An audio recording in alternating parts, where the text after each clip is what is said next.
I don't believe it. That's Clone Force 99. This is Wrecker, Hunter, Echo, Tech, and Crosshair. Obviously, we are different. We're all you're getting. Ha! We're all you need! They call themselves the Bad Batch.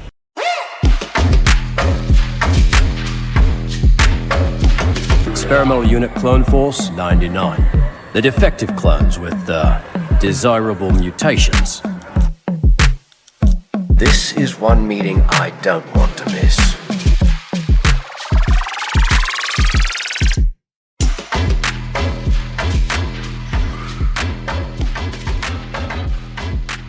Hello, everybody, and welcome to another edition of the Dad Batch Podcast, episode 49. Man, that intro song is like a warm blanket. It just feels so good hearing that every week. My name is Stevie Kicks, and I am your host in the pilot seat today. And you know I can't do it alone. With us, as always, the other Dad Batchers, your space daddies. First up, when has he ever followed orders? It's Joe Lara. How are you, man? Dude, tomato soup and grilled cheese. That's my comfort food. That song is my comfort song. What's up, man? How was your weekend? What we won't talk about. You know what? Let me before I actually have you get into it. I do want to address the elephant or the tauntaun or no Bantha the bantha in the room. Because if you're listening to us right now in your ear holes, you're probably wondering, why am I listening to episode 49 right now? And that's because we don't have episode 48, our season finale from last week. Well, we have it, but it just sounds like a bunch of Sarlacc screeches and whatever. So we're gonna. Right now, we're just going to consider that one of the lost episodes, but we've got the slicers working on it to see if they can rescue that audio. But in the meantime, we didn't want to leave the listeners hanging. We didn't want to leave you guys hanging and not have a season finale. That being said, we are going to talk about last week. We are going to talk about Tonga Hut. We are probably going to cover a lot of the stuff that we covered last week. But for those of you who did attend our live season finale show at the Tonga Hut in Hollywood, congratulations, because it was exclusive. Yep. Exclusive. Dude, thank you for everybody that came out. That was fun. Are we going to talk about it now? Well, here, let's do this. Intros from last week where Joe, when has he ever followed orders?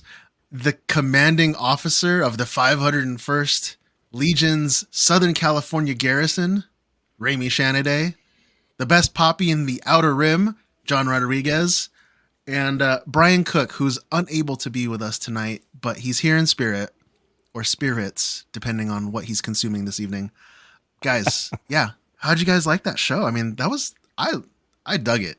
It was good. It was fun. Yeah, it was fun to go to the venue and kind of scope it out and say, oh, this is very outdoors. This is picnic tables. But then you start getting in the Tonga vibe, like the tiki vibe. So it was, I don't know, the people as they started pouring in is what made it really fun. Yeah. It gave me like London vibes, like just kind of like having people in the room and be able to comment and say what they worked on. I love that. It brought me back to London, like the same fun feeling that that environment. It was cool. I was really taken aback because as soon as I was about to start our intro for the show, a listener came up and handed us these Grogu custom tiki mugs. This is from Tiki Tony, the Tiki Land Trading Company. And it's like, I mean, it's so bespoke. It's so like, if it wasn't ceramic, I would say this is like handcrafted, right? It's like very artistic. Oh yeah. Very handmade. Yeah, I mean, I mean, are they not handmade? They've got to, like, Yeah, no, they have to be. Yeah. because even yours looks a little different than mine. Really? Or maybe they're like, I don't know. They're Yeah. I mean, obviously they're hand sculpted, right? That's how this stuff. I don't know. How does pottery work? I don't know. Yeah. I I don't know if there's like a mold. yeah, for that. it's if there is Guys, that's a skill that none of us have unlocked yet. Ceramics. Oh gosh. Well, no, it's awesome. So David and Laurel's the one that kind of took him out of her bag and surprised us. I don't have a mug. That was like my first tiki mug ever. So thank you. And John poured his drink right into it. And Yeah. Yeah. She's like, I washed it. I'm like, all right. yeah, Yeah, it was cool. super sweet. And then we got to drinks were see gnarly. some familiar faces and then new faces. I think that's what the connection with London, right? Is you have a long distance relationship with these people, and then you find out, oh, you actually exist. That's really cool. We still had even some of the folks that came to this were longer distance. I know at least one couple got like a hotel room, like because they had come far enough that they were making a whole night out of it. Nice. Oh, wow. Well, we hope you enjoyed LA.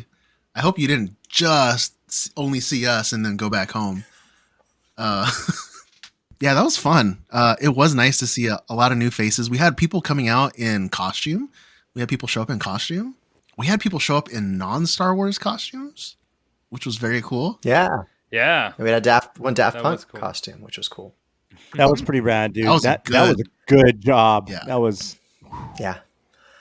chrome. I got the intel on the cost of the paint job on that, and it was not a cheap date. So I mean, whenever is it though? Whenever you see a costume that makes you say "whoa" from across the room, It's money or time that's involved, right? or both. Yeah. One of those two. Yeah. Like lots of it. because I mean, you said "whoa" like that was the prom date from high school or something. You were like that Daft Punk walked in, Rayman. You were like, Well, because "Whoa, look at that chrome." John and I are working on it, and that we kind of hit a barrier because we're trying to find a good paint application that gets that chrome effect because chrome's expensive. That's the problem. You can't paint it the way. So that's like electroplating or like what Gordon does with like the chemical chroming. Like that stuff's expensive, and the kit is expensive to do that. To set it up is super expensive. Yep. So we're just painting metallic paint on our helmets, and it's not quite, reflective chrome. Yeah. So that's where all of a sudden the chrome guy walks in, and you're like, "Dang! Like mine does not look like that anymore," And it's tough. I use Spaztics. So we're trying to- There's some more stuff that I'll talk to you guys about Plastics is great. chroming on the workbench when we get to So that. you guys were impressed, but I looked over. I'm like, wow. Dude, we had a full blown Ahsoka that was like chef's kiss, right? I mean, the Montrals on that Ahsoka were just like they were pretty good. Yeah, it was The story alone was. it was a perfect match for the aesthetic on the show too. They matched great. And then we had a bunch of Mandos that showed up in their full Mando gear. Had some Narkina 5 prisoners running around At least 3 with pool floaties. with pool floaties. Yep. Dude, Catalina and her sister Isabella and her father came out, which was kind of cool. Like that was Catalina. That was pretty rad to actually meet them. Yeah, that was awesome. Shout out to friends of the pod, Juan and Emily, the parents of Indy Speeder. They were there and That's right. had a came good out. time. They hung out. Yeah, I think I'm gonna try to see if I can get my tickets to Juan and I have 2 tickets to Mosh Isley, so I might try to get those tickets to them because they were saying they could get a sitter for Indy and pull Juan and Emily out and do some adulting. That'd be really cool if we can get them to go. So I'm gonna try to work that. Make it happen. I know. They're good people, amazing people. And thank you to the proprietors over at Tonga Hut for treating us very well. Dude, those drinks, I would say most of them were good. The Wookiee, the dirty Wookiee. It's like a coffee drink, right? That's not the first thing I think about when I think tiki drinks. It was coffee with citrus. There was citrus peel in it, and so it's kind of like if you really got Chewbacca and you squeezed and wring his fur and the juice poured out into a cup, like, and drank it. That's The spatchka. Spatchka was strong, but that was good. I think my favorite out of the night was the spatchka. It was the least abrasive, for sure. Dude, and Dom was there. He hooked me That's up with the Navy grog. Holy cow, that one did me well. Thank you, Tonga Hut. And then I think one of the coolest photo ops of the night was impromptu stacking of our helmets on the fountain that they had there. That was pretty cool. Dude, a highlight sort of was like a totem Brian. pole.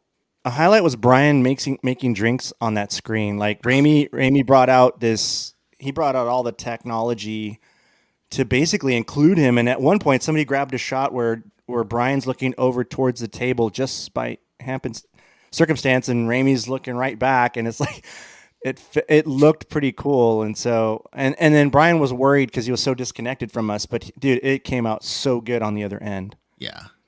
What we need to do next time is instead of a TV, we need to get it like on an iPad that has wheels.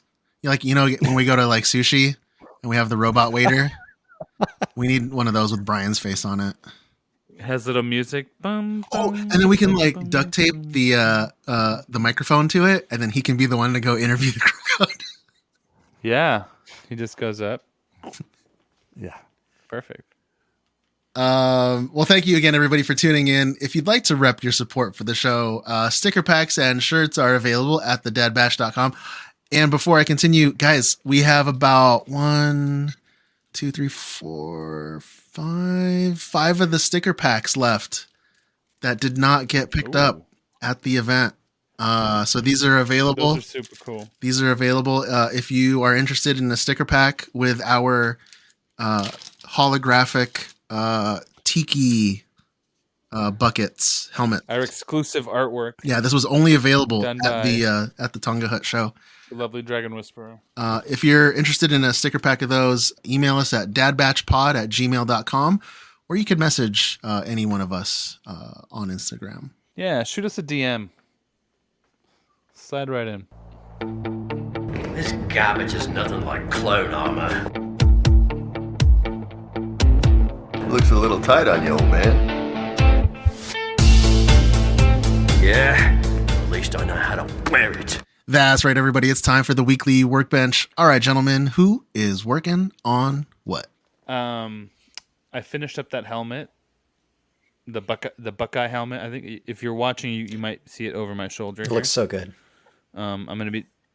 Thank you. I'm gonna be taking that to San Diego Comic-Con so Daniel Romero can sign it, who is the stunt actor who wore the actual costume.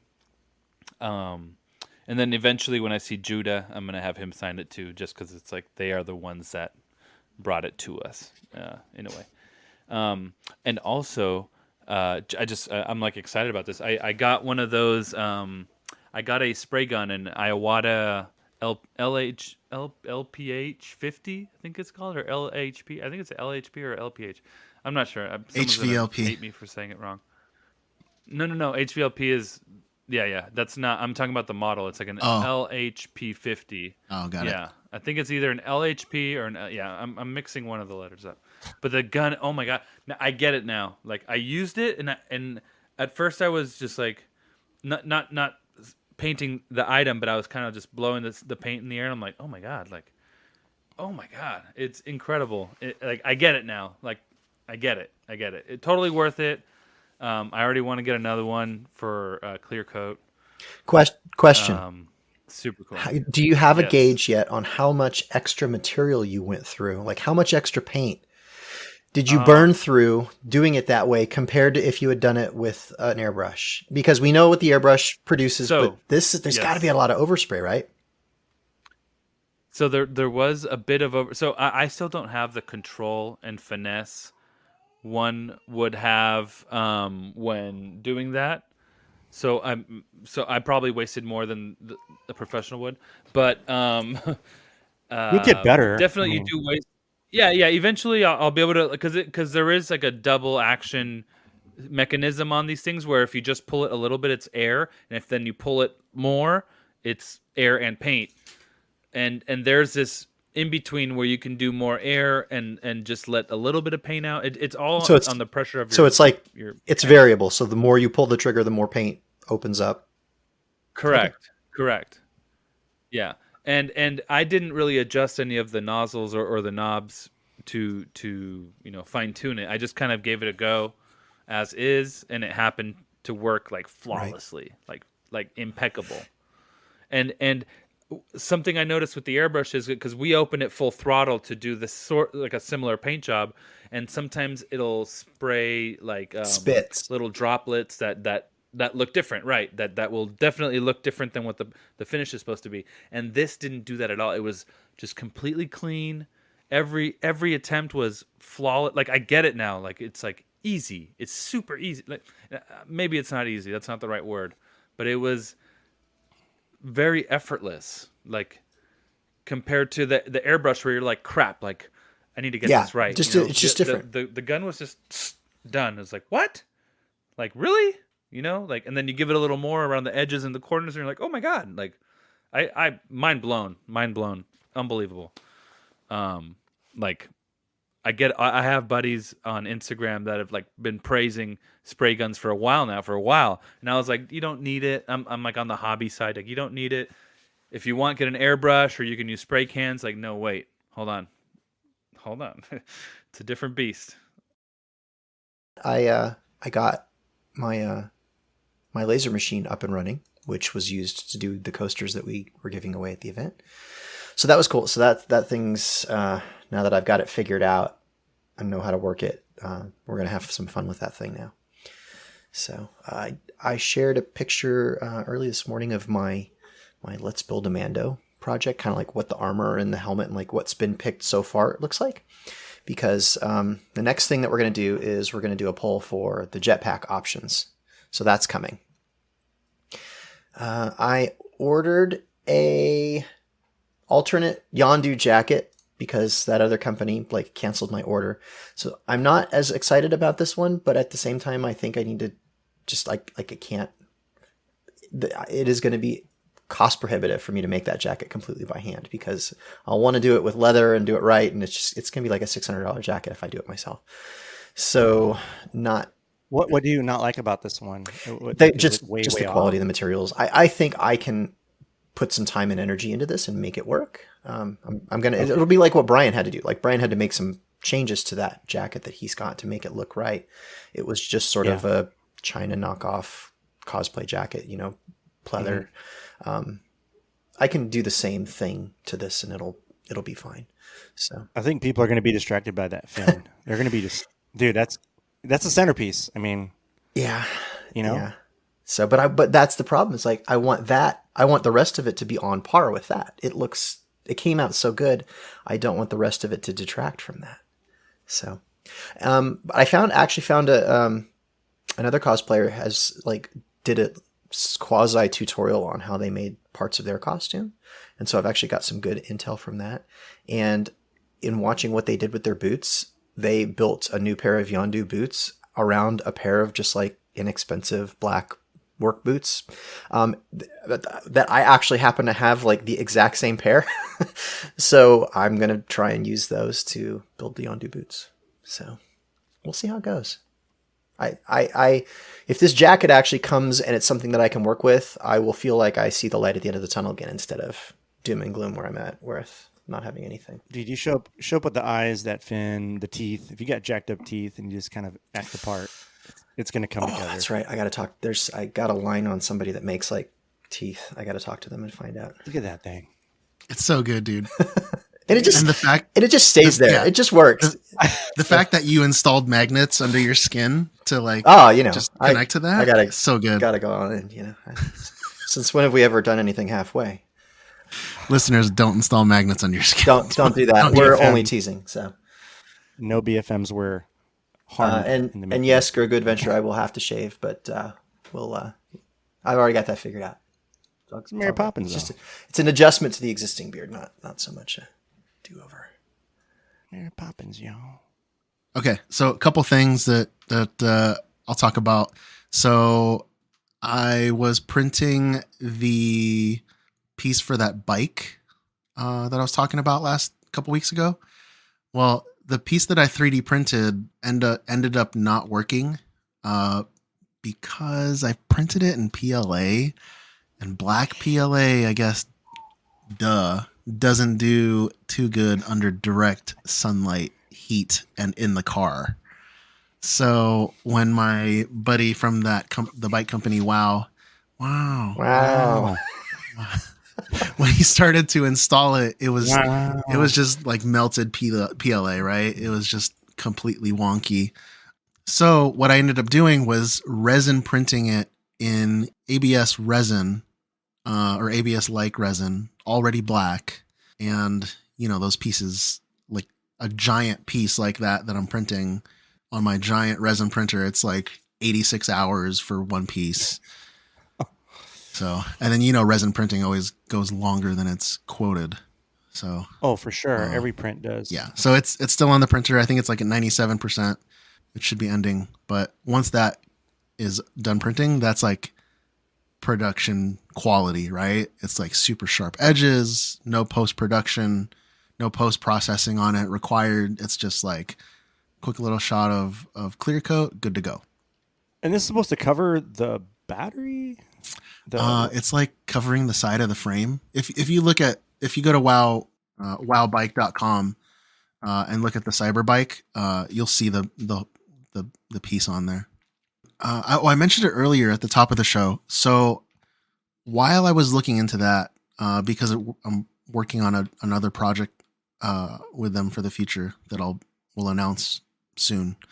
I was looking in how to chrome a 3D print. And Raimi, I found it. I found it on YouTube. I'll send out the link on our socials. But basically, what it is you guys know the graphite method of doing like a Mando helmet, right? Mm-hmm. Like you get that graphite powder, Yeah. and then you like Over polish black it. Okay, gloss, yeah. well, that's if you're trying to like gloss it, right? But they actually make graphite spray paint. And the graphite spray paint, it's not meant to be glossy or anything. It's just meant to paint like a graphite shell. So because it is it's sort of conductive, basically what you do is you can spray paint this helmet with the graphite, and then that allows you to dip it in a nickel plating solution.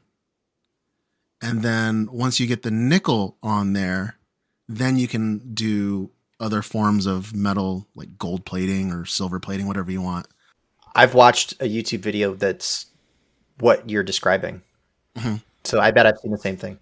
It's super inexpensive because this guy just does it like in a plastic bucket. He does it with like 12-volt car battery.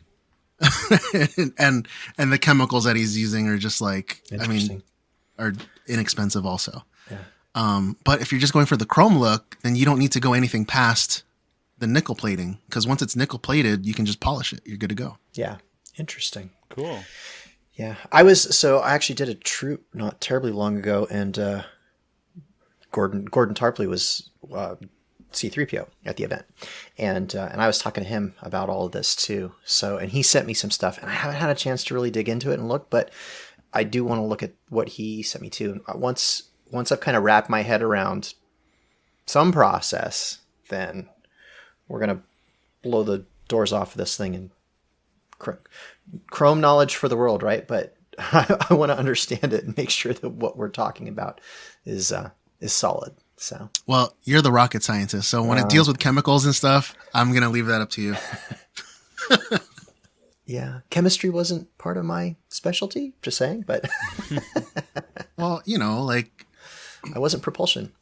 Chemical A, chemical B, rocket go boom. There you go. Goes high. He goes Yeah, high. yeah.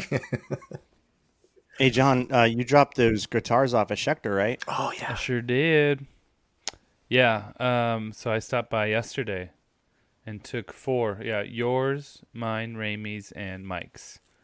And it was funny. And I also took my dogs. So when my buddy Adam went to take the guitars, I stayed back with the dogs. So when Adam came back, he was like, "Dude, it's so funny this." Because the guy that lacquers stuff, he's always like, "Well, what is this?" So he was asking Adam, like, "Well, what's this guitar?" And he's like, "I don't know, dude." He's like, "Well, how did he do this?" Like, I assume he's talking about Ramey's routing stuff. And he's like, "I don't know, dude." And he's like, "Well, what is this one?" You know? And he's like, "Well, I don't know." And he kept asking, like, back, like, "Well, what is this supposed to be?" Like, "Well, what part of it, and whatever. It was super funny the way he said it. But yeah, so those should be ready in a couple days, either tomorrow or the next day. They should be set up. The lacquer, I think, takes a day to like cure, and then they just set it up in like 20 minutes. Like they install everything, Oh, geez. Yeah, it's like they're good. I sat through it once. I'm like, okay, let's see, and they're like popping stuff on and solder a wire. That's it. Boom, boom. They have stuff like pre-assembled, whatever. Super cool. It's like a pit stop crew. Yeah. It's like it's not an assembly line, but it's like they're like pros. They're pros. They know what they're doing completely. Do we know how we're going to give these away at Mosh Isley? Kind of up Have to we figured us. that out? No. So I was trying to decide because we have one of the guitars that they gave us, which is like a high-end guitar that we're supposed to somehow give away, and we have our guitars, which are not as expensive. They're a little more on the lower side, but they're still cool. They're custom painted by all of us, and fun. And they work. They're real guitars. They're just not They're functional guitars. They're real guitars. Yeah. So I don't know. Maybe we can choose like our favorite, each person's favorite costumer or something along those lines. Find a way. You guys want to raise funds? Well, So I think for the nice one, I wanted to raise my 2 cents. Yeah, I think the nice one we hold back and do something at the beginning at the beginning of season 2 or something like that, and we can come up with that.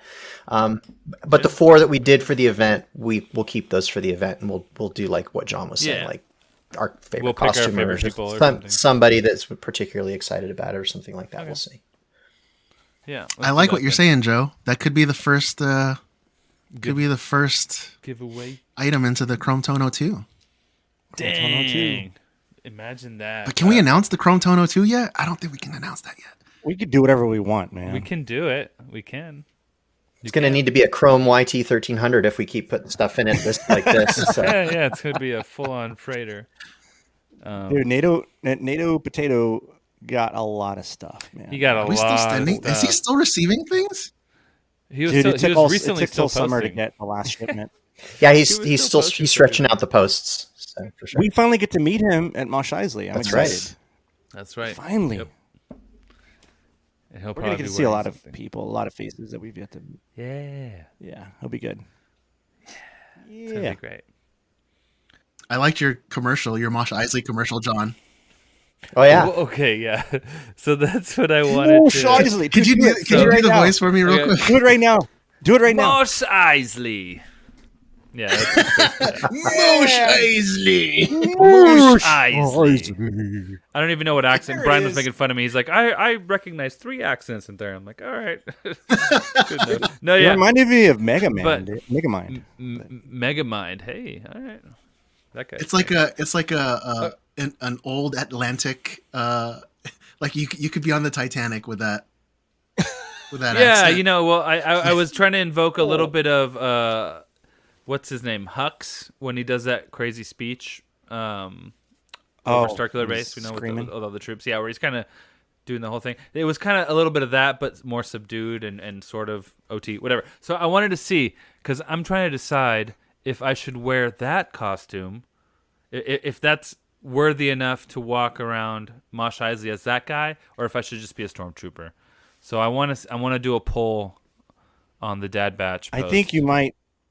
I'm going to have the TK, but I'm probably not going to have the guitar around my neck, dude. My TK. That's is what gonna I'm get saying. jacked So up. that's my concern, because these guitars are supposedly They're heavy. They're guitars. Yeah, they're solid wood bodies, and I don't know if we want them slapping on our white armor. I do not want it. I've already solved for that. Not going to be a problem for me. Well, He hasn't shared Chrome on salve Chrome? with us. So, No. yeah, it's gonna blend Can you see where the guitar ends and I and begin? Din begins. You know. Yeah. You're gonna look like the old C3PO Topps card.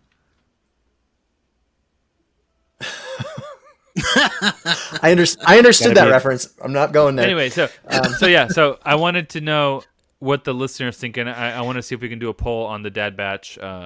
If I should wear the TK or that officer. But you're Get it, talking send me about two you're photos. talking about like during All night. But there are times where you need to be in the TK. Really? There are scripted things that you need to be in the TK for. Oh, That's like really? it's a 15-minute change out. That's not that bad. It is quick too. fast. I could bring it, wear it for the thing. TKs are fast. Yeah. But you know, I'm trying to have some fun. Let some people choose. I'm already sweating. Maybe no one gives a shit. Yeah, you know what? It is hot It's gonna be right hot. now. Yeah, it's gonna be so super hot. hot. AF. Hey, Raimi. Hey, Steven. We're being hailed. This encryption's new. This might take a while. Okay, some of this might be a rehash if you were able to listen to the live stream the other day, because about half the news is new and half of it is what we covered at the event. But we're going to go over it again just in case. So starting off with some of the new stuff, so Bob Iger has extended his contract. Well, the Disney board has voted unanimously to extend Bob Iger's contract through the end of 2026. So he'll be there. He's, they're very pleased with his ability to find cost-cutting measures, and although and I agree with this, like the timing of the announcement was kind of bad. Like with Star Cruiser and stuff? No, with all of this, with all the Writers Guild stuff that was going on, there was some press around Disney being part of a group of studios, and some quotes that came out of those conversations that basically implied that the studios were quite happy to just let the writers starve to death. Wait till they come crawling back, kind of a thing. They're prepared to wait until October. They're prepared to wait until October or longer. The quote was, "We'll wait until they start getting evicted from their apartments or losing their houses, and then they'll come back." Now, no clue who said that, which studio it was from. There were multiple studios: Netflix, Warner Brothers, Disney, all of them. They were all there, so no clue who said that. But to announce a contract extension for a CEO on the same day that quote leaks out is probably a bad move. But yeah. So Emmy nominations came out, and I'll be honest, the list is so long, I'm going to kind of just go through it quickly. Andor got Emmy nominations for Outstanding Drama Series, Outstanding Original Main Title Theme Music, Outstanding Cinematography for a Series, Outstanding Directing for a Drama Series, Outstanding Music Composition, Outstanding Sound Editing, Outstanding Special Visual Effects, and Outstanding Writing for a Drama Series. Now, there are episodic names attached to a lot of those.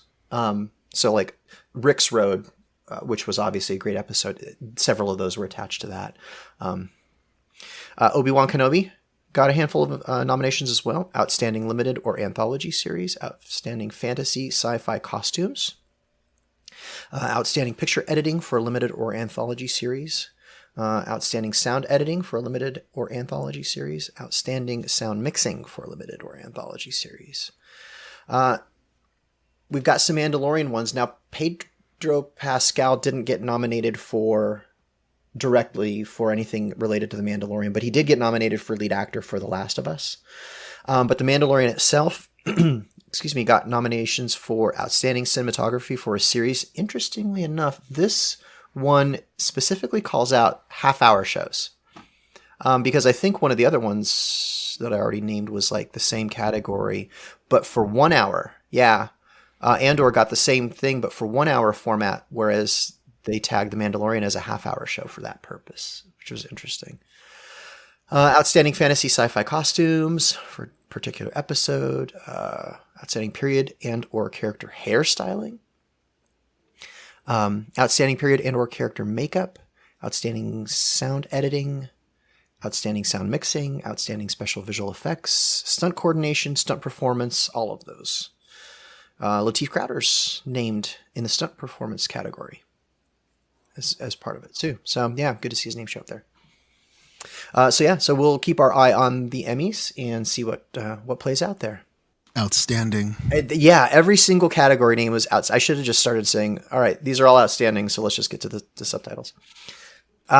EA has posted 3 new job listings for their Star Wars team, all specifically intended to work with Respawn, which is the pairing that produced the Jedi Survivor and Jedi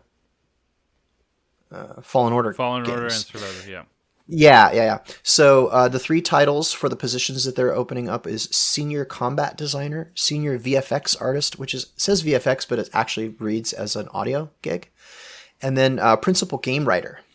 So game director Stig Asmussen also mentioned in an interview that he did with IGN that he's always envisioned this as a trilogy. I always wanted to see this as a trilogy. How can we take Cal and the crew to new places beyond what we were doing in the first game? We had a pretty decent idea of time frame, where we wanted Survivor to take place, what the stakes were going to be, what the tone of the game was going to be, what Cal was going to be up against, and how the crew was going to factor into that. And then there's ideas of what we could do beyond that as well.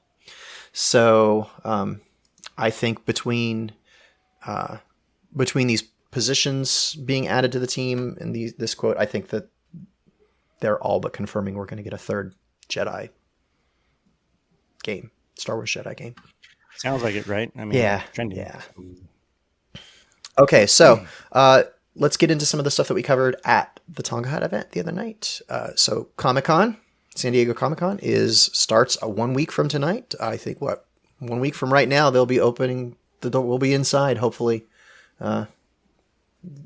getting body checked by all the security people and whatever.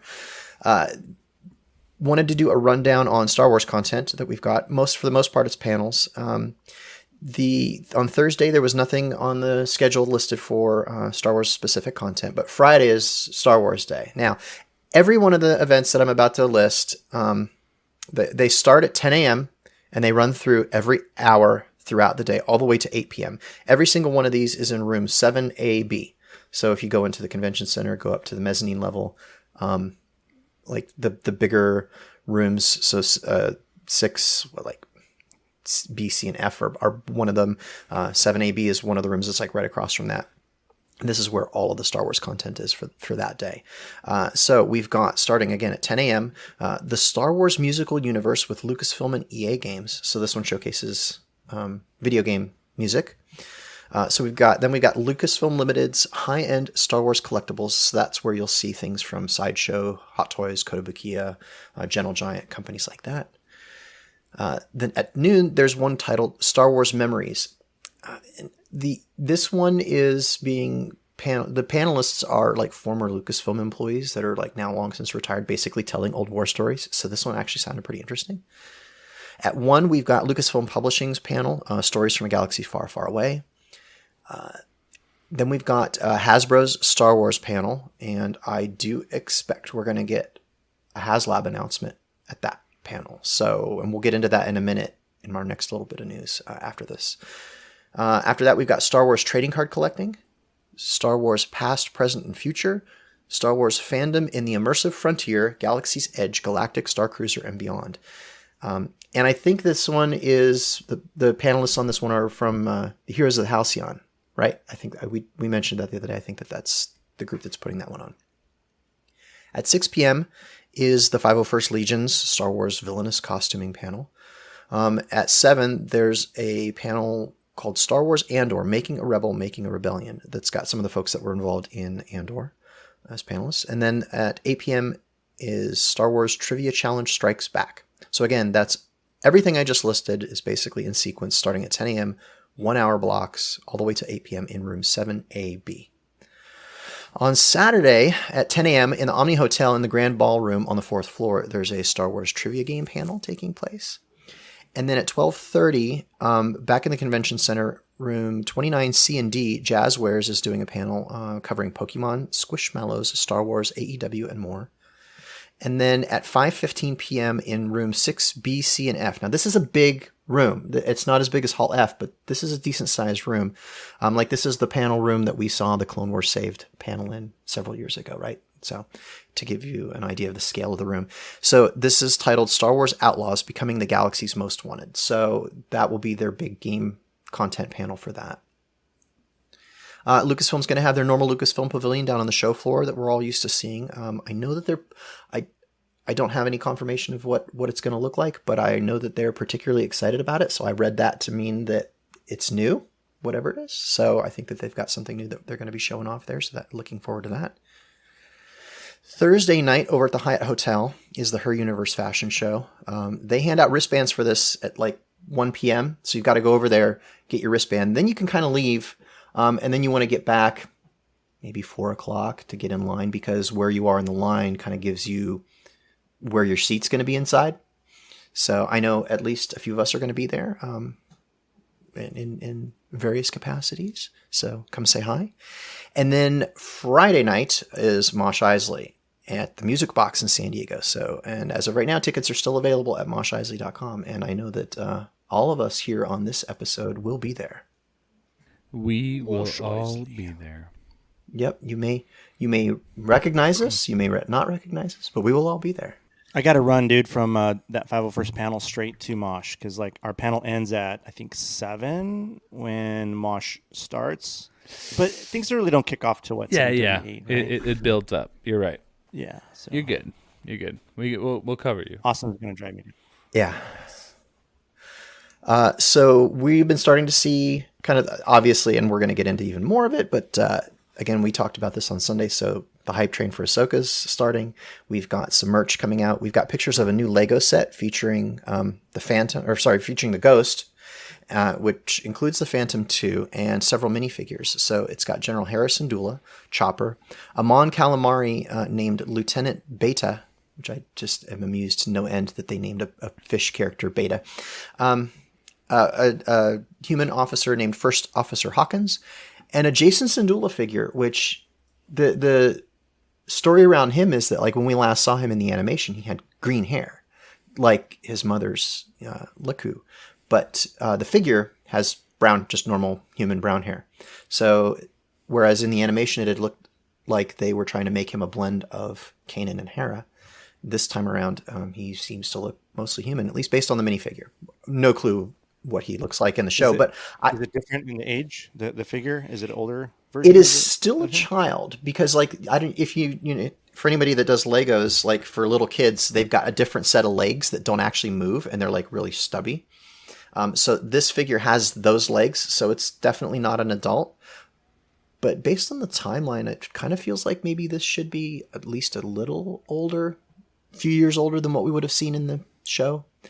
Hard to say. That was all done in, like, that was all kind of at the end in sort of a montage, and they didn't necessarily give you timestamps. So who knows? Yeah. So, okay. One of the higher ups at Hasbro also teased an image on his Instagram that was in airbrush, that hinted that there was something coming in the Hasbro 3 3/4 scale line. So the airbrush translated to ship diagnostics complete, laser cannon turret ready, forward cannons ready, rear cannons ready. So there's not a lot of, with the cannons and every ship diagnostics, so it's a ship, that configuration of cannons, there's not a lot of vehicles that we've got that have that configuration. So I think that what he's hinting at here is the Ghost. So what we're hearing, and I expect this to be revealed at Hasbro's panel on Friday, which again is in room 7AB at 2 p.m. on Friday at the convention center. So I think that we're going to get an announcement of a HasLab project. We're hearing that it's like $600, so which is a lot. I would expect it's going to be on scale with like the big Millennium Falcon that they did several years ago, hopefully. So it'll probably come with the Phantom 2, since we see the Lego set comes with that one as well. Wouldn't surprise me to see some stretch goals with this that include additional figures and maybe even the Phantom one. I don't know. So we'll see how that goes. shout out to our boy Hondo Supply, aka Mike Forrester, for something. He posted something on his Instagram, and I wanted to get into that as part of the news. So work with me here. If you go look at the Hondo Supply Instagram account, he posted some pictures today in a little slideshow. So Skull and Haiti are two names that show up in like Old Norse mythology. Yes. And they are the names of two wolves or wolf-like deities that basically represent the sun and the moon. So they're not mentioned a lot, but they are in the lore. So we've got two wolves in Norse mythology named Skull and Haiti. Now, the two Inquisitor type figures that we see in the Ahsoka show is Balin Skull and Shin Haiti. Yeah. So this was discussed earlier on when they revealed the character names. That was like one of the first things they referenced was the two wolves, one who mocks and one who hates. Right? Is that correct? This doesn't. I don't think this says that, but yes. Okay. Well, the Balin one is the one who mocks, and then the other one is the one who hates or the one who kills. It's one of those. It's something very dark. But yeah. So sorry, I didn't mean to cut you off, but that was something like we're all nerds. Not some are more than others, and someone jumped on that like right away. They were like, "Oh, there's a connection," and yeah. So you're spot on, definitely. So in addition to that, so we've already talked about the fact that it was identified that these two characters have lightsabers that aren't traditional red that would be associated with the Sith, but are more of an orange. And when asked about that, Filoni mentioned, he says, "Oh, it's good you caught that. Nothing is accidental." So we've got two wolves or characters that are named after wolves, carrying orange lightsabers. So if you look at the mural that Sabine paints at the end of Rebels, and that we know it makes an appearance in the show, and they had it on display at Celebration, you've got two wolves, a light one and a dark one. And if you look at their eyes are painted orange.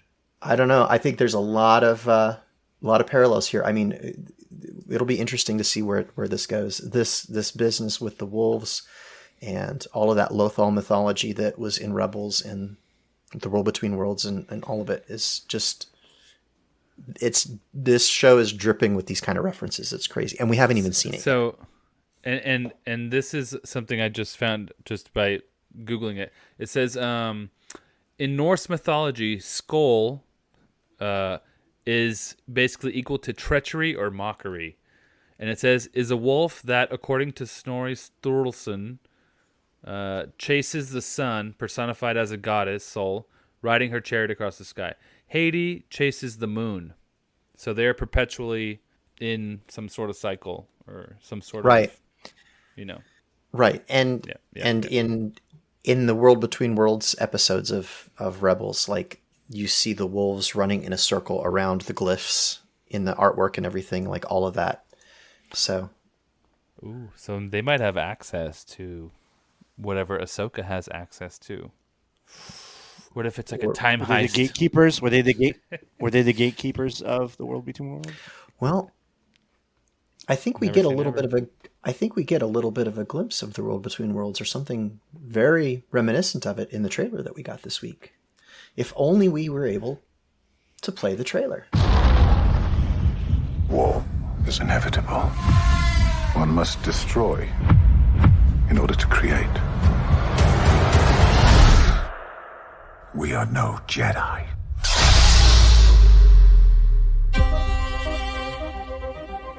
I started hearing whispers of Thrawn's return as heir to the Empire. What happens when we find Thrawn? Power, such as you've never dreamed.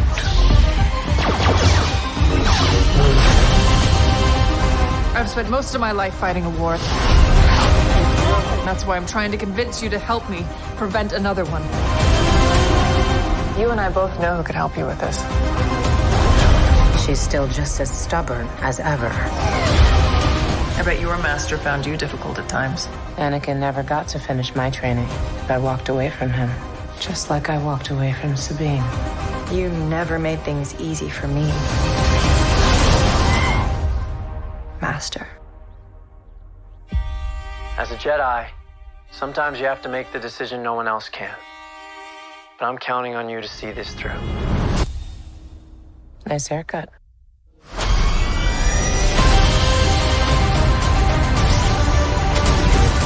Sometimes we have to do what's right, regardless of our personal feelings.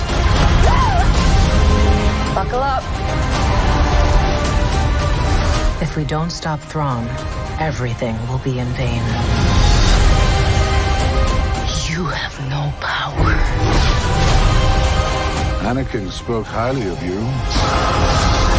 I'm not here to discuss my past. We have a lot of work to do. Once a rebel, always a rebel.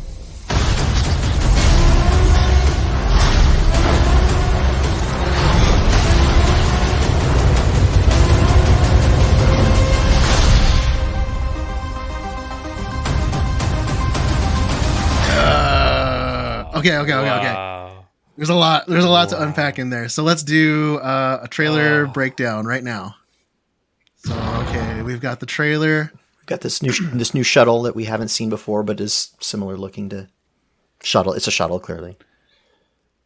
Inquisitor, probably. Let's see. Towards like a rebel looking. So now we could see that the shuttle that we just saw is not the shuttle that's here behind Balin. No. But Balin is talking to what looks like Rebel Fleet Troopers? Rebel Fleet Troopers, yeah. Okay. He's probably trying to make some sort of deal, or like, you know. Ooh, look at that Rebel! Look at that Rebel! That Mon Cal Fleet Trooper right there. Oh, there it is. That's awesome. We can see that this lightsaber that's igniting in the foreground. This is about to slice our fishy friend in half. Okay, but this is. That's the girl, right? That's yeah. Hati. Shin Hati. Okay. Shit hot? Shin. T? Yeah, because boom. Down. It's hot. Dusted. Yeah. Oof. These guys go flying. Okay.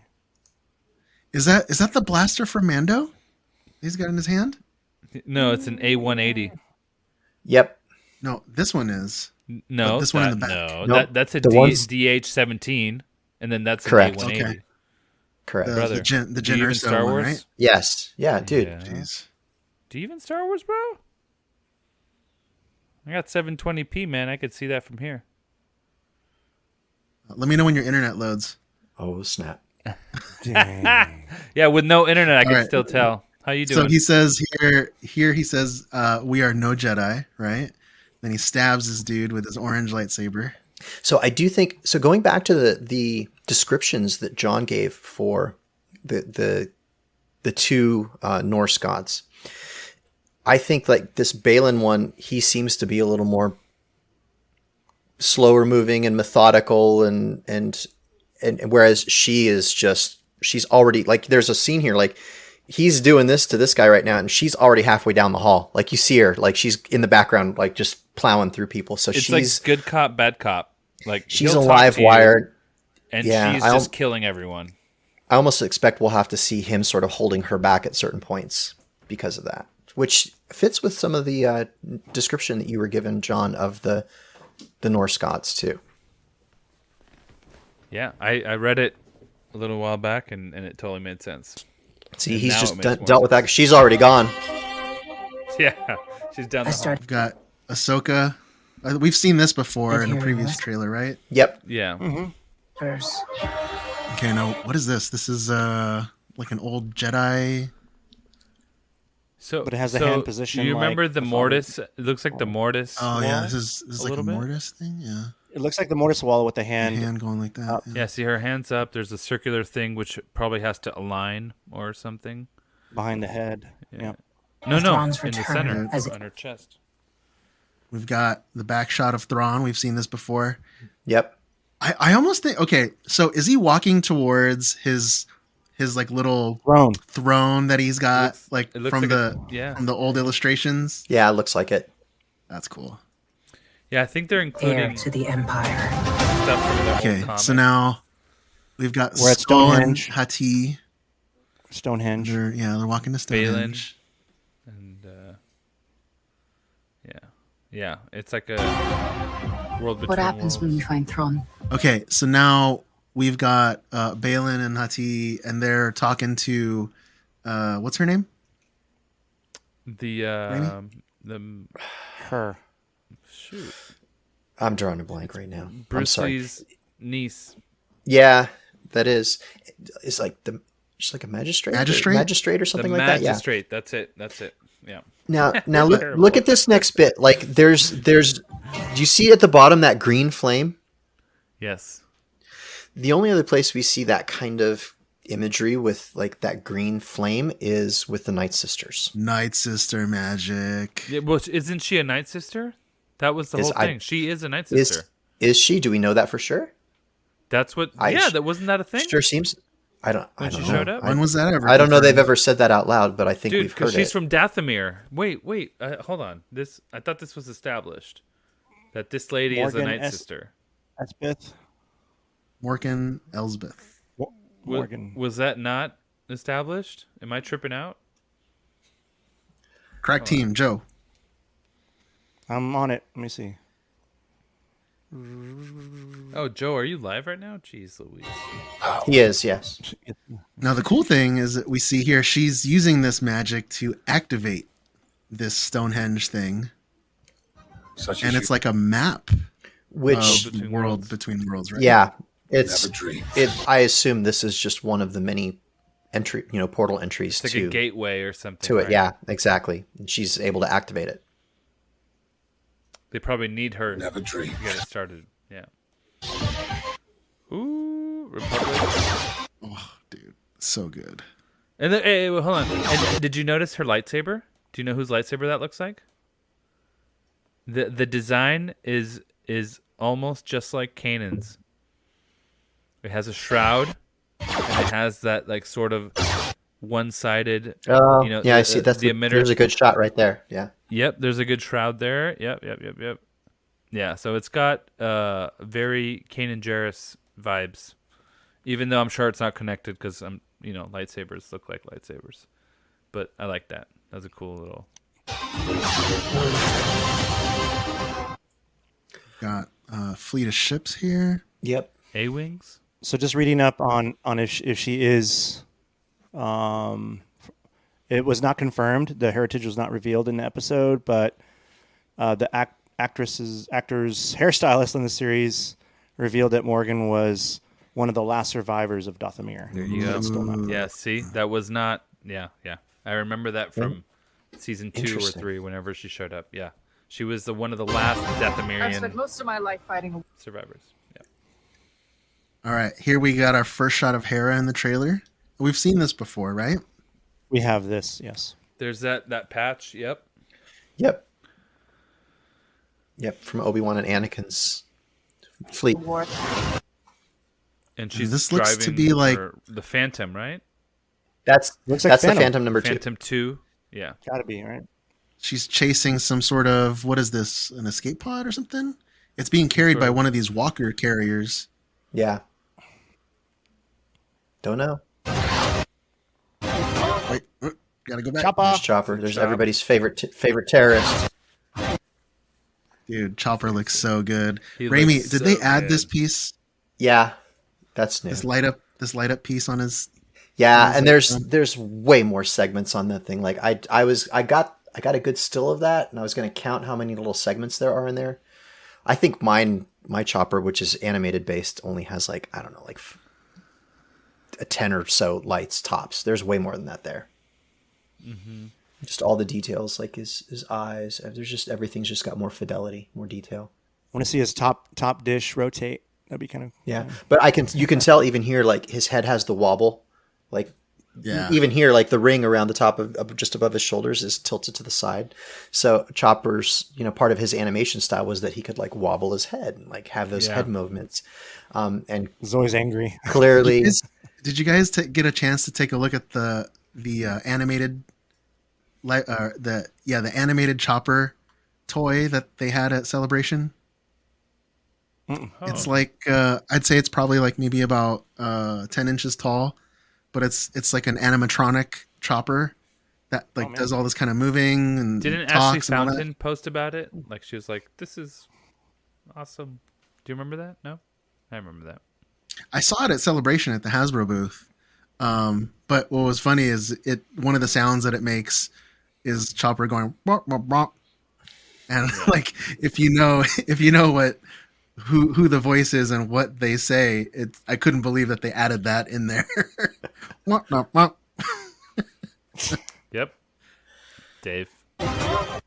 That's why I'm trying to. Okay, cool. So we've got Hera talking to some holograms on here. Yep. Mon Mothma being the main one. Mothma's right in the middle. Do we know who these other ones are? Nope.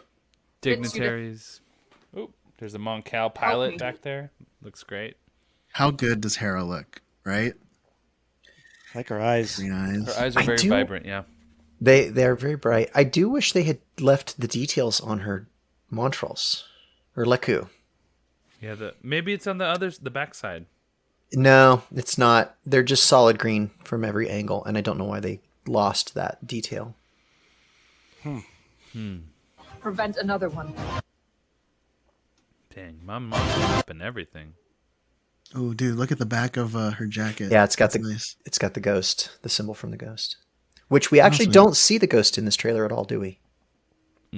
So we got Ahsoka. I didn't notice this before. We got Ahsoka walking down her ship. Yeah, meeting up. Oh, and look who's with Ahsoka. Mando?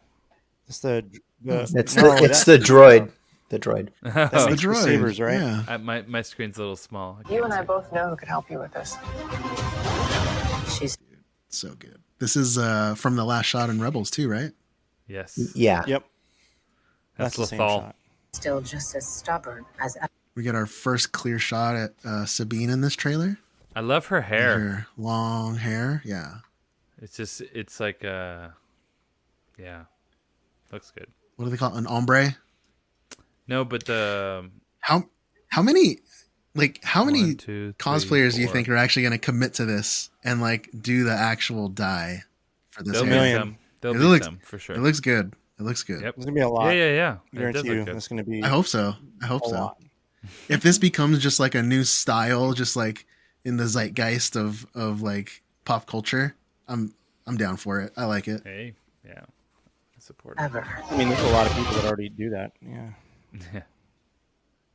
So, the same highway on Lothal. Yeah. That Ezra would do the Okay, run, and yeah. all the rebels would do. So that helmet is straight out of the sequel trilogy. So like at the beginning of The Last Jedi, when they're doing their bombing run on the big dreadnought, Rose's sister, I think, is wearing one of these, or some of the pilots are wearing one of these helmets, and then this exact helmet is in like the visual guide from that film, with the same letters, even the same battle damage, minus the Lothcat artwork that she added to it. So does 'cause that that's the mean yeah. that she wore it first now, canonically, and then Apparently, they yeah. somehow brought it to the fleet, and that's who someone wore it down the line?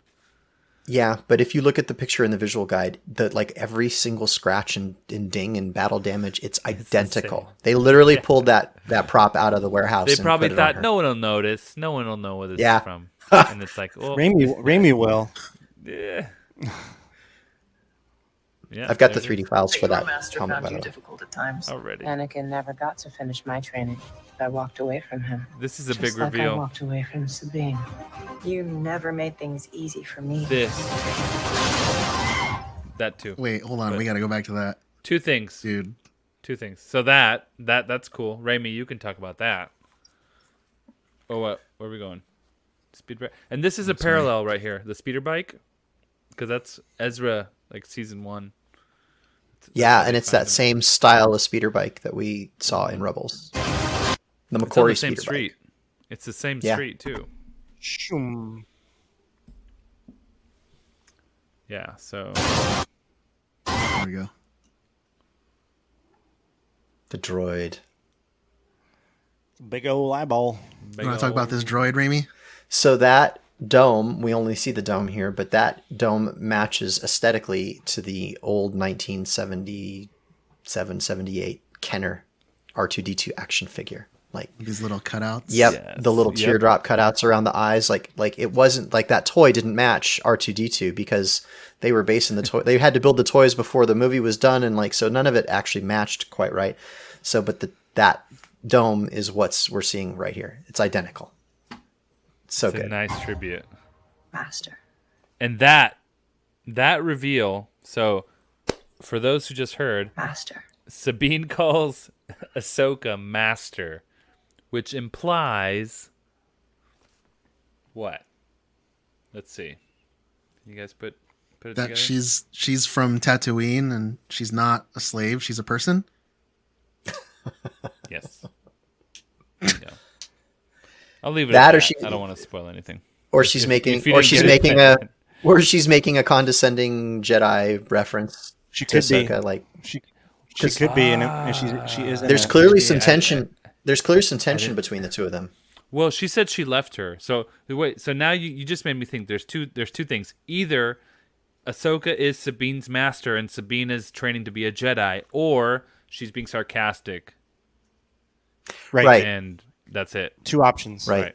Dang. And knowing Sabine, she's probably Which sarcastic. interestingly enough, like to call Ahsoka master when she had clearly walked away from the Jedi Order, it's almost like calling Anakin master when they Anakin never master. gave him the rank of master. But Sabine's got some big old balls on her. You know. She just pulled a Mace she's a Windu. Mandalorian. Yeah. Big old balls. Big old balls. And she's got a lightsaber too. So. I know. I'm gonna go with the latter on this one because Ahsoka don't look happy when she says that. No, She's going to be a Jedi. The only reason why I think so is because Kanan already trained her to use a lightsaber, or the dark saber's Right. a lightsaber. For those who don't remember, she did. Yeah, he did. so I think there's something there. As a Jedi.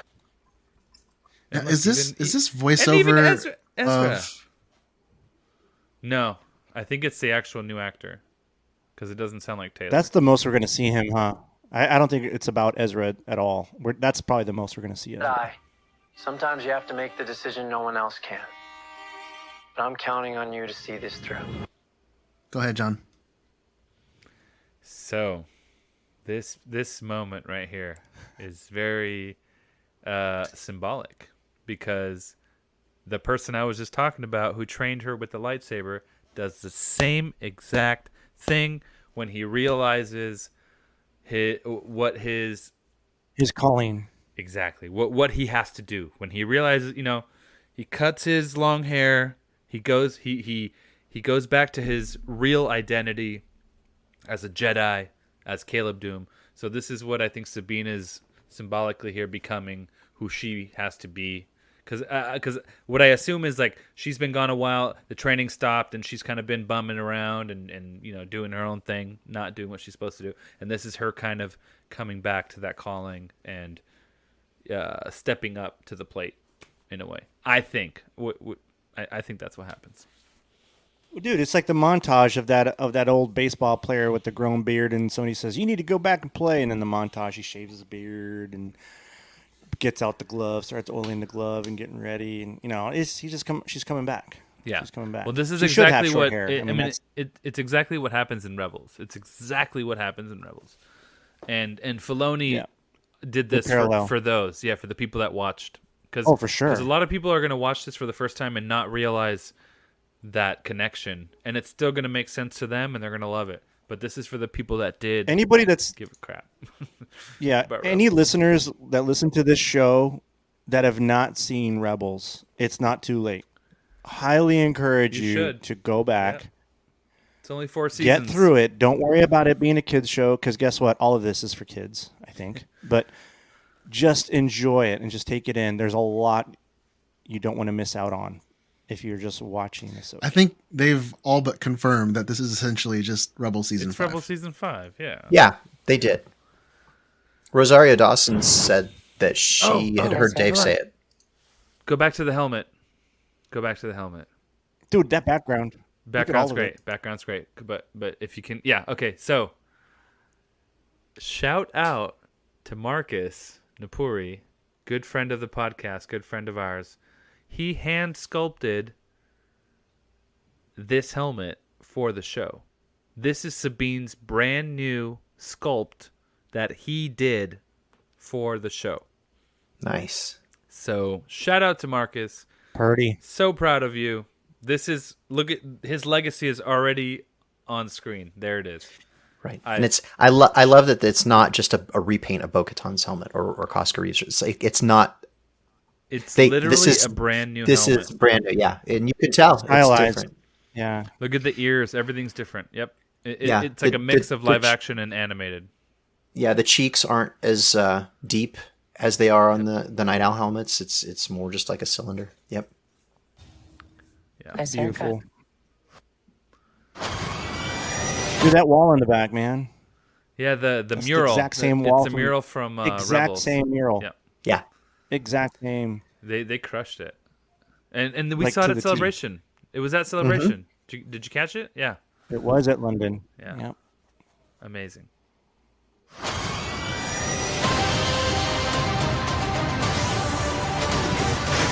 Oh, wait, we gotta go back to that one. We've seen this part. The new Inquisitor. Taking on two at the same time. Ahsoka. What is this, like but one's a droid. A droid? It's like a droid, yeah. Yeah, I think it's like one of the HK droids like we saw with, what's her name? In one of those Guardian or bodyguard Yeah. droids or whatever. Yeah. And then we got confirmation who this person is under the mask for the Inquisitor. So that Inquisitor is the same stunt actor that was one of the Mandos, like one of the covert Mandos from the show. Right. From the Mandalorian. But no, I think there was a name given for the Inquisitor's wasn't name. It like Actual Merrick? Inquisitor. Merrick? Was it Merrick? Marin? Marin? No. Keep in mind, there's lots of characters in Star Wars that have different names. Like Kylo Ren is not like Ben Solo and Kylo Ren is the same person and yet two different names. I suspect that this Inquisitor has a different name as well. Oh, you think this is Sometimes we have to do what's right, regardless of our personal feelings. Wait, are you implying that's Ezra? I didn't say that. So how come no one's talked about this freaking Purrgil? Come on. Yeah, there's Purrgil. I mean, like everyone's like, "Oh, look at Thrawn! Look at this! Look at Sabine!" Guys, Live action Purrgil. It's the Purrgil. Well, we saw that with the Mando season 3 at the beginning, right? With Grogu looking over and seeing the show. Now, is this Ahsoka's Mando gear? She's not wearing Mando gear. I think it's just maybe her might jump, be just her Jedi jumpsuit. gear. Oh no, this is like this looks like some sort of this looks like some sort of like jumpsuit, From space Amazon. suit, water suit, some sort of thing like that. Which would make sense because space whales, right? Oh, and they're shooting against someone with this Purrgil. Let's see if I can get it. So someone's chasing them. This looks to be like Balin's Different type ship. of Oh, must be. Yeah, it's rounded. You're right. It's got some round elements.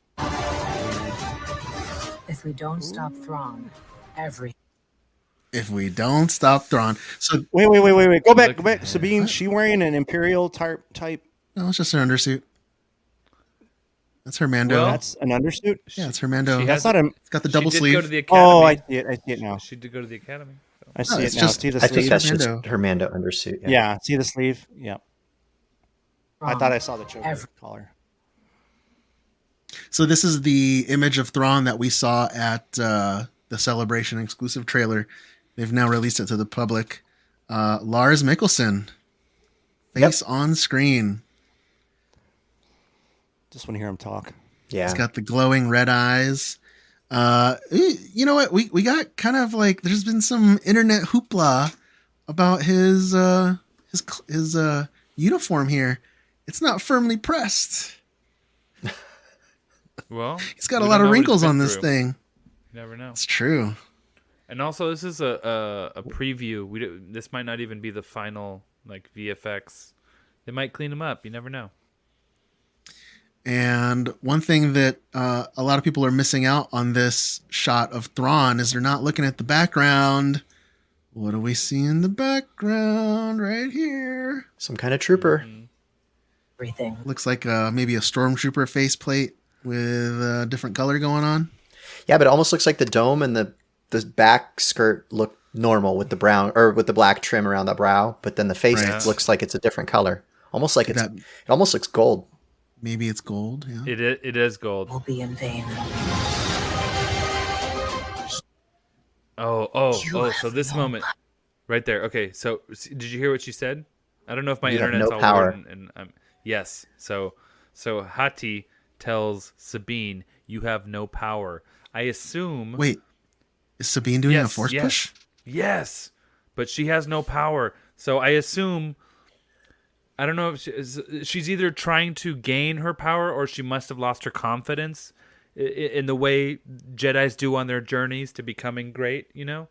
So either she doesn't have any, so it could go either way. She either has no power at all or she has she lacks the confidence to tap into the power. But it's use pretty the epic. force, Sabine. Yeah, and this is where Kanan appears, right, as a force ghost. Use the force, Sabine. It's the new, the new Obi-Wan and Luke. Absolutely. It's totally Freddie Prinze Jr. as a force ghost. You have no power. Ooh. Green lightsaber against orange lightsaber. She can wield a saber though. Love it. Okay, so we were talking. Anakin's you reference. guys are talking about that this dude's like a wolf or something, but then he's talking about Anakin spoke very highly of you to Ahsoka. Now we know that the timeline. This is concurrent with Mando season 3. They have confirmed that. So he might have been an established Jedi back in the day because he's older. So he must have been around, and he defected when Order 66 happened. He became either a Dark Jedi. He's not a Sith Lord, obviously. He's a Dark Jedi or just someone who's a dark side user. The way Ahsoka's not a Jedi, he's not a Jedi, but it's, light and dark type of thing. So this dude's definitely from pre-Order 66, yes, right? They both are. He was a master, and the girl was the apprentice, and they both defected. He spoke highly of you. I'm not here to discuss my past. We have a lot of work to do. Once a rebel, always a rebel. Oh, wait, what? What Mando is that? Oh, that's Sabine. Oh, it's Sabine. Okay. Yep. Wait, is she? Once a Does she rebel, not have gloves on? always a rebel. She has fingerless Cool. gloves. Or Yeah, it's her sleeves come down and loop around the palm of her hand, and her thumb sticks through. Like, you know how like some of those shirts have like a hole for your thumb? It's like her sleeves are like that, so it doesn't like even her knuckles are exposed, no fingers. Is that the planet where the magistrate was in charge of? It kind of looks Looks it. like it. It looks like it, and the guard that she's shooting at is the same guards that we saw there too. Yeah, Same guard, right? That Ahsoka sliced in half. Yep.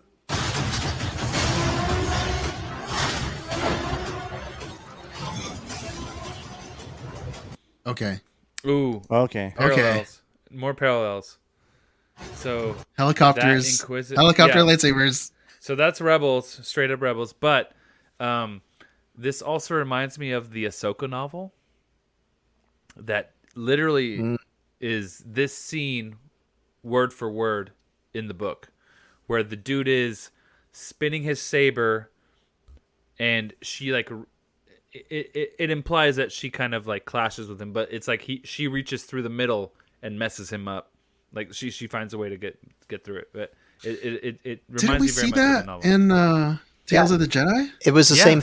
It was a much condensed version, but the same thing we saw play out in Tales of the Jedi too. Yes. Man, But that's how what many this reminds times me is of. how many times is Ahsoka just gonna grab lightsabers Well, from the middle? Hey, I guess they She's a keep specialist. Hey, they She's like, oh, I've done this twice before. she's Come an on. inquisitor. every inquisitor. Yeah. Yeah, every inquisitor that she's ever used it on got killed, so it's not like they were able to pass the knowledge down to the next one. Spinning lightsaber, cool trick. Try spinning. Cool trick.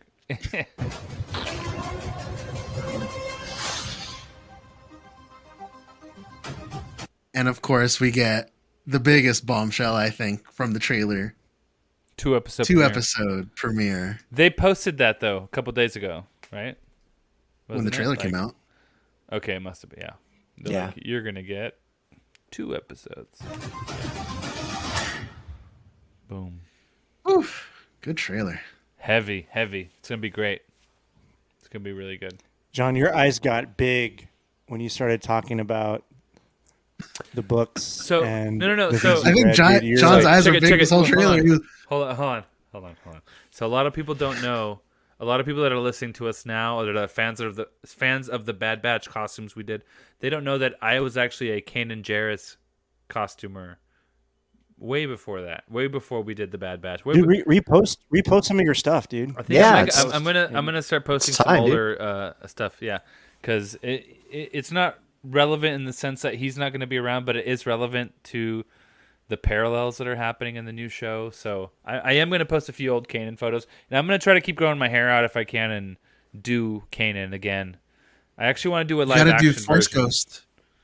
Ghost Kanan. Live action Force Ghost Kanan. I want to do a Mando version of Kanan, like the way Sabine looks or the way Ahsoka looks, but Kanan's costume rather than because I have the animated season 3 and 4 costume, and I'm kind of I would love to do like a more textured fabric costume, But I will post walk that. around. You could walk around at conventions behind Sabine saying, "Use the Force, Sabine." Dude, I have my Kanan Jarrus samurai style oval hilt lightsaber, and check this out. It even has a Sounds like Chopper. a chopper boot up, yeah. Whatever, it's just a blue lightsaber. But I'm ready. I got it. So we'll see. Might bring it back eventually. Steve? Is this where I'm supposed to say, and that is it for the news?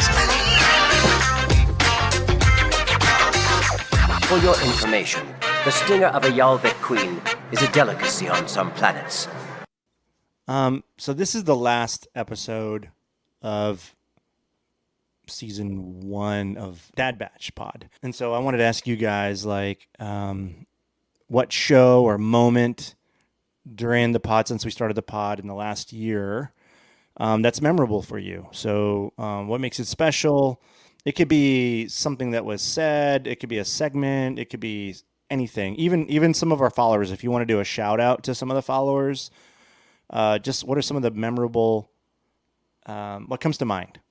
I mean, the turnout that we had for both of our live events was great, impressive. I mean, I still can't believe, like, we walked out the door. We were poking around at Celebration London, and we walked outside and we looked at the line, and it like it went through some turnstile things and then wrapped around the side of the room and down the hall.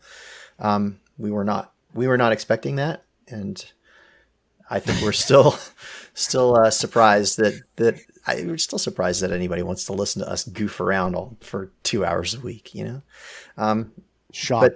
I was shocked, I think, was how you felt. Definitely how I felt. Like, no way. I mean, no way. So those live events are always something special, and the folks that turn out for those, just Celebration in general, everything that happened there was just a whirlwind. We got to interview D. Bradley Baker. I mean, how cool was that? Forgot about that. Yeah, like one of the coolest. John wins things. the World Cup. Oh my god! And then interviews D. That's my late. favorite moment. She'll be late. Before I forget, that was my favorite moment. Being wasted at like 6 a.m. and knowing that I'm like, oh my god, I have to interview D. Bradley Baker after the World Cup final as my country wins, and I'm completely hammered, and he's like, what? I come in just like, what's up? Yeah. That was probably my favorite moments, because you guys were like, what are you doing? Because I remember the look on everyone's face was just like, oh no, like he's gonna ruin this entire thing. We weren't sure what you were gonna do. Right. You were so happy, dude. Well, and then you show up, and it wasn't like, okay, game time. Let's focus on the interview. No. You started explaining to D. No. D, we just won the World Cup, and I assumed you I've guys been waiting for this my told whole him. life. No. But I assumed you guys told him like, oh, sorry, the last guy's late because he's No. watching the final of the World Cup. And then I show up. I'm like, we don't want. I'm like, oh, we won. And he was like, what? I wouldn't want to. Yeah. No, I thought, yeah. I thought you guys would be like, D, sorry. let me give you some context. Sorry, we're late. Let me give you some context. Yeah, well, the guy's late. Why is he late? Oh, he's watching the World Cup final. Whatever, big deal. Oh, and they won. It was a great interview. It might be a little weird. Yeah, great interview. That was my highlight, definitely. And the live shows. I'm echoing what Raimi said. The live shows were a treat. Like London was totally unexpected. I did not expect that many people. The line out the door, people standing up, amazing. And the Tonga hut was cool too because it gave me that kind of vibe, and that's it. Same as Raimi, basically. I mean, everything you guys said, I absolutely agree with. I think for me, I would have to say Chrome Tono, from last year. That's good too. What specifically about Chrome Tono? Well, like we had started the show, and then, I mean, we have, I know we always joke around saying that we only have like 12 listeners or whatever, but when I see the metrics of our show and I see the listener count increase every week, it's whatever. Like I can get all into all the numbers and all that stuff, but it really hit me when we announced the Chrome Tono project alongside Mike's Ornament project, and within not even a month, we had raised over $15,000 from our listeners. And like, epic. I mean, and not just to say that we hit that number, but the trajectory and the excitement that we had when that number was raising, when our initial goal was like only what? Yeah. Like $3,000 or something. Every couple of days in the chat, it'd be like in the morning, I'd get the email from the lady at NDSS, and then I'd message you guys and be like, guys, yeah, guess what? Right. That's right. But I think we had started off with like, maybe we can raise a couple grand, and then it was like, maybe we can raise 5. It was 3. Yeah. Yeah. And then maybe we can raise 10, and then this, and then one night we just jumped like $3,000 overnight. And I don't know. It was, around that time, cool. I was going through, like myself, I was going through a lot of emotional things, and I don't know, I was just kind of like, it was the holidays, and I was not really vibing with humanity at that point. But then to all of this just happening on its own, it was an amazing feeling and an amazing thing to watch. And I would say that every person that donated to Chrome Tono, whether it was $1 or $1,000 or whatever. And, it's not one of those things where it's like, oh, you can't say that you have a favorite kid or whatever. But no, like those people that just even gave $1 to that program, that was extra special. Yeah, that was huge. Indeed. I think definitely London. It was funny because we were talking about this before earlier, maybe a couple hours ago, and I think John, Brian, and myself went to go get a beer right before we were getting ready to like kind of kick things off. Steven, you were inside the room with Raimi, I think, and because there was nobody around, we're like, we're thirsty. We've already walked around. It's the end of the day. Let's go get a beer. We came back, and this line came out of nowhere to enter this live podcast show, and I'm like, who are these people lost? Like, what's happening? And like, no, this is for you. This is for the podcast. All of a sudden, I'm like, what? yeah. I was so shocked. Like, but you could tell something was happening because that was the first day of celebration. And mind you, when I showed up at the airport to get my luggage in London, Heathrow, somebody's like, "Are you Tech Bad Batch? Are you from the Bad Batch podcast?" I'm like, "Whoa, excuse me?" Like, why? Yes, I am. No, it was just so surreal. So that was awesome. But honestly, dude, the thing that stands out the most was getting that letter from Ryan, the cop in Maryland. Mm-hmm. So, I mean, so it's one thing to be shocked when you go to London and you're like, oh, wow, you're in France or you're from Germany and you listen to the show and somehow we entertain you while you build. That's amazing. Thank you. Keep doing that. But now we have a listener who's not on social media at all, didn't start with our podcast, but started listening to Armor Party. And then from Armor Party, Mike Forrester, shout out Mike Forrester, who does amazing. And I hope he continues with that. We haven't had any recently, and I hope he's maybe just getting a breather and resetting because we want to bring that show back. It's so good. But through that show, this guy, Ryan, finds our show, and somehow we make a connection. And he writes this amazing letter that's heartfelt. And so while you have metrics, Steven, there's so many more unknowns that we have no idea who we're impacting. And Kim, my wife, joyful SoCal girl, confirmed it with some of the people that we met in London, where a young gentleman, who I will not say his name, said, man, I was like in the middle of, a relationship. The woman has a child. I wasn't sure if I should get into this relationship, but hearing you guys as dads is kind of encouraging. And like, where are you serious? Like, you're listening to us at that level? Like, are you sure you want to listen to us at that level? We're influencing life choices. Yeah. Yeah. So we need to be careful with what we say. No, but it's just cool to realize that we're having a positive influence. That's super surreal. And we get to do it together, guys. Like, Brian's not here. Shout out to Brian, but shout out to cool. Brian. He's on a boat somewhere in a cove, floating around, mofoing around. Anybody want to read what Brian's favorite moment was? He posted it in our chat. Oh, did he? Did he? Oh, did he? Oh, shoot. Okay. I don't see since it. you guys don't even know, Chat? he said his favorite moment was episode 00, the pilot, when we first started, and he had no idea what we were going to start doing, and all of a sudden the recording starts, and he's got theme music going on and intros, and he's like, "What the heck?" Like, that was a surprise. I think he thought that this was just going to be like the Facebook Messenger calls, where we're just like, shooting the breeze for an hour. I don't think that he had fully expected the production. But, now look at us, right? End of season 1, 49 episodes.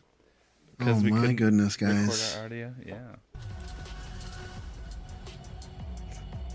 49. 49. Old balls, as they say in the countryside. Over yonder. Well, I think that does it for us today, guys. If you enjoyed listening to the show, feed the algorithm and give 5 stars on your podcast app. Be sure to subscribe to our YouTube channel. Our Road to 1,000 contest is underway, and there is still time to enter. Just subscribe, and you can be entered to win an Alpha Ignition helmet of your choice, casted by the Dad Batch. Stickers and shirts. I mentioned it at the top of the show that we had some Bad Batch, Tiki Batch stickers still available. Guys, I've only got 2 now that's left, because apparently some people listening to the live stream already messaged us and claimed a few of them. So we got 2 left. Wow. You can follow me at stevie.kicks on Instagram, sometimes Twitter, I guess on Threads, maybe. I'm not sure. Gentlemen, let the listeners know where they can find you. Joe? Tech.badbatch. And Raimi? thedadbatch.com. And John? You can find me at Mosh Isley on the 21st of this month. That's right. Mosh Isley. And you can find Brian at Sithin Ain't Easy. If you're going to be at San Diego Comic-Con next week or Mosh Isley, come hang out with us. Say hi. Show us your progress pics. Show us your builds. We want to see it all. Come take a selfie. And thank you again, everybody, for listening to season 1 of the Dad Batch podcast. We're going to take a few weeks off. We'll be back next month. Be sure to tune in for season 2. And remember, Until next time, enjoy your spice responsibly.